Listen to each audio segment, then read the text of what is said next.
Hi, how are you doing?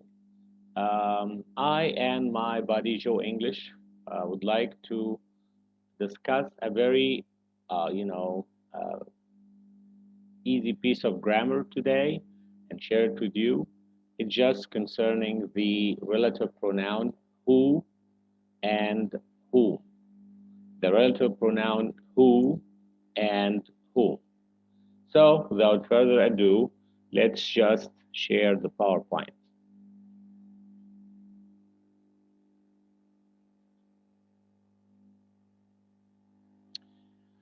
All right. So, our discussion today is going to be about who and whom, relative pronoun. Yes.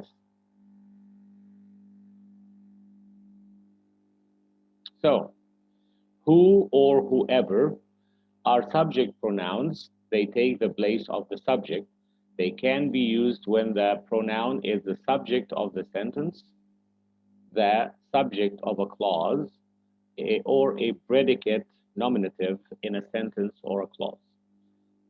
Okay, give me some examples to understand. Okay, who will be the next president?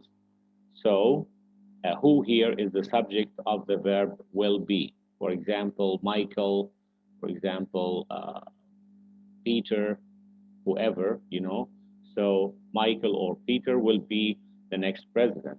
So, it is the subject of the sentence. So, who is used in place of Peter or Michael or James because it is the subject of the sentence, subject of the verb will be. Okay? Mr. Adams knew who came in late. So here, who came in late, it is the subject of the clause. The clause is who came in late. Let's suppose that Nora came in late. Okay? So Nora is the subject of that clause. So Mr. Adams, no, for example, Nora came in late.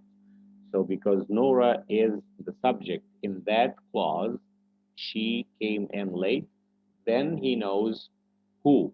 We cannot say whom because here, who is the subject of that clause. Who could it be? Who is a predicate nominative identifying the subject it. Okay? So, for example, it could be uh, Mona, it could be James, it could be Michael. So, in that case, Michael or James or Nora is the predicate nominative, is the predicate nominative of it.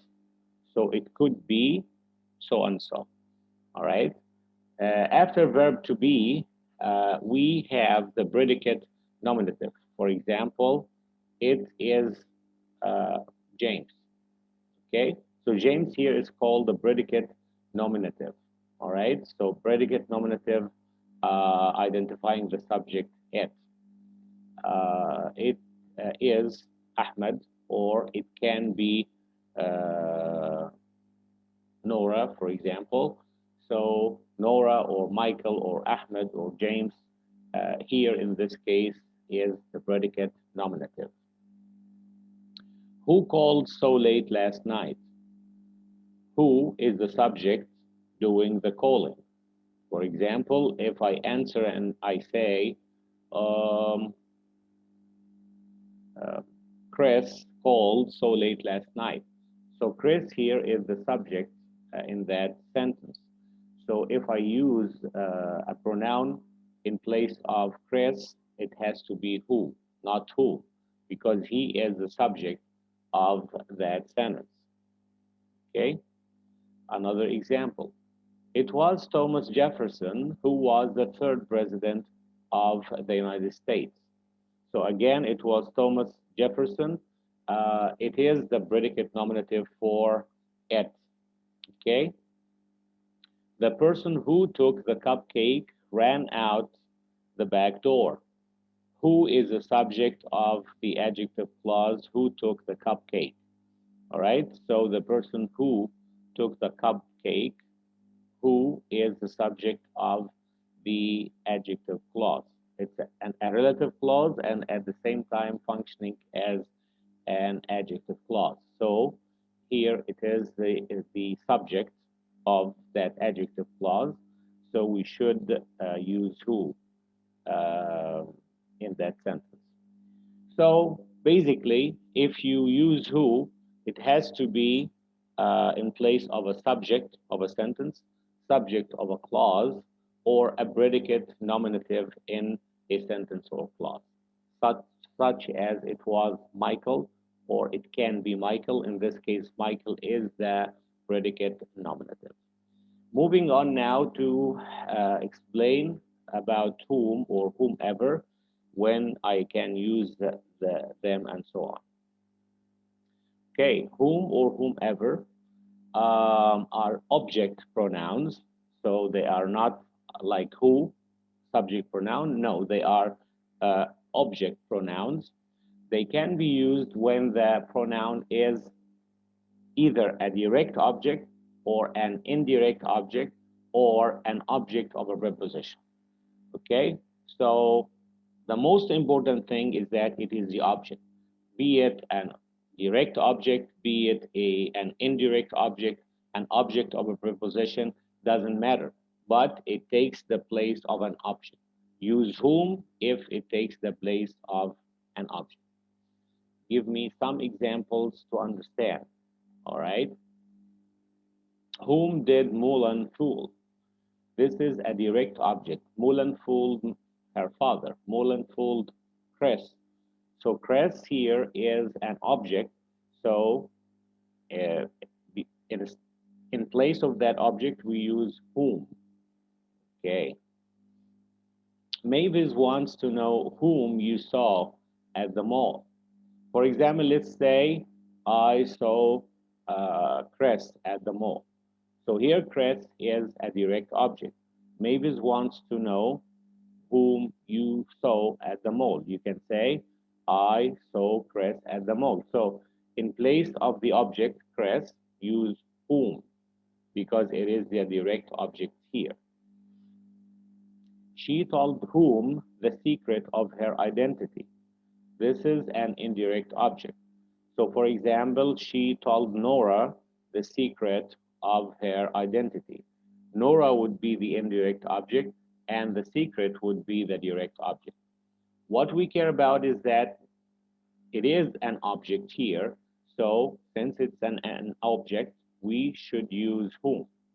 She told whom? She told Nora the secret. So she told whom the secret. She told somebody, so that somebody is an object. So if I want to use a pronoun in place of the object, it's gotta be whom. All right.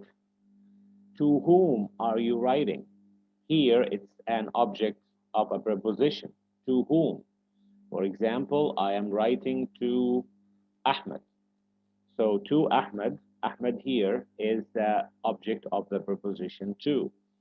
So when I say to whom, if I want to replace Ahmed with a pronoun, it's got to be whom because Ahmed is an object of the preposition to. To whom are you writing? Short answer, to Ahmed. Or you can say, I am writing to Ahmed. So since he is the object of the preposition, if I want to use a pronoun instead of using the word or the proper name Ahmed, it's got to be whom. Joaquin wondered to whom the letter was addressed. Again, object of a preposition. To whom the letter was addressed. So for example, the letter was addressed to Chris. So here to Chris is the object of the preposition to. If I want to use a pronoun in place of Chris, it's gotta be whom. So the sentence would read now, Joaquin wondered to whom the letter was addressed. We understand why he used whom instead of who, for example, because whom here is the object of the preposition. Last example, the president, whomever we select, will have a difficult job. This is a direct object of select. For example, we select, for example, Michael. So Michael here is an object of that clause. We select Michael. And so we say who or whom or whomever. The president, whomever we select, will have a difficult job. Okay? So the sentence would read, we select Michael as a president, for example. So Michael here is an object. So since it's an object, we can say whom or whomever. We cannot say who or whoever. We should say whom or whomever because it takes the place of an object in this case. So the president, whomever we select, will have a difficult job. In a nutshell, if you want to use who, use it in place of a subject. If you want to use whom, use it in place of an object. And remember that we use who and whom in formal language. So if you're setting for a formal English test, such as the SAT or the ACT or some other form of English test, such as the IELTS, the TOEFL, um, use that distinction between who or whom. In everyday speech, in conversational English, we tend to use who for both the subject and the object. That's for conversational English when it is less formal, when you're talking with family and friends. However, you should be able to discern the difference between formal and less formal language.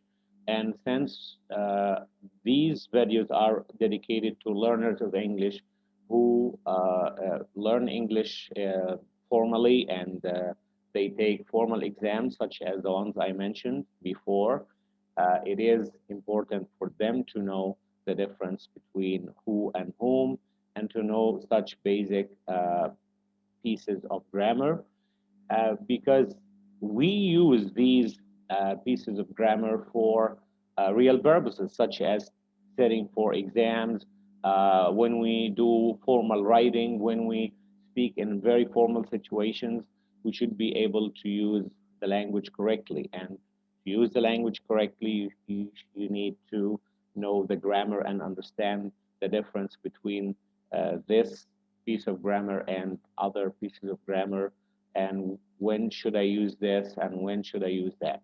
Okay. If you are not in a formal situation, then you can not abide by some rules of grammar.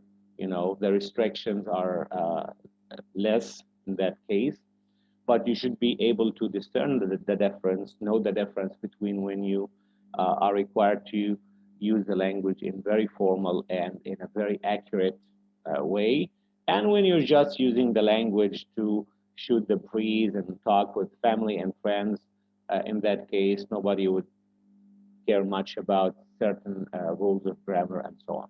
So I'm saying this to let you know that we are not using or learning grammar for the sake of grammar, or we're not learning that in a vacuum, but we are learning that for to serve real purposes.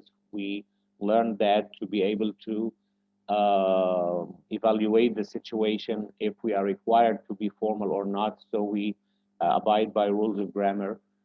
If we use the language for taking formal tests and exams, if you're using the language, if we are university students required to write term papers, and if we're writing research papers, then we need to use the language in a very formal way.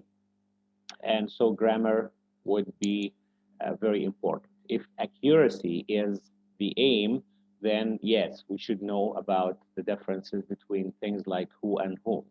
Okay, so I wish you all the best, and we will meet in the next one. Bye for now.